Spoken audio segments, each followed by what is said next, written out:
Rickshaw taxi चालकांना मराठी सक्तीच्या शिवसेनेच्या मंत्र्यांच्या निर्णयावरनं शिवसेनेचेच नेते संजय निरुपम मैदानात उतरलेत।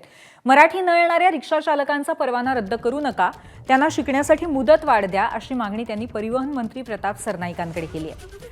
याआधी निरुपम यांनी रिक्षा टॅक्सी चालकांना केलेल्या मराठी सक्तीवरती विरोध केला होता। राज्यात ऑटो रिक्षा चालकांसाठी मराठी भाषेची सक्ती करताना प्रशासनानं मानवी आणि सामाजिक दृष्टिकोन ठेवावा, अशी आग्रही मागणी संजय निरुपम यांनी केली आहे।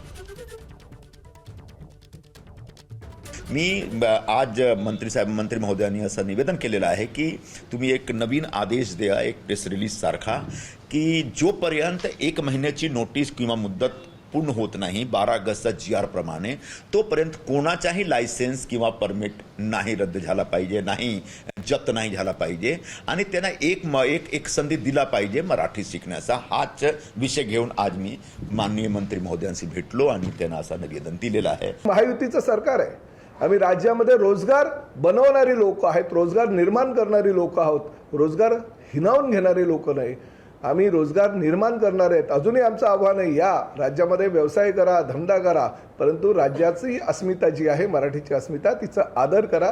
आम्ही तुमचं स्वागत करू, कुणावरही बेकायदेशीर कारवाई केली जाणार नाही।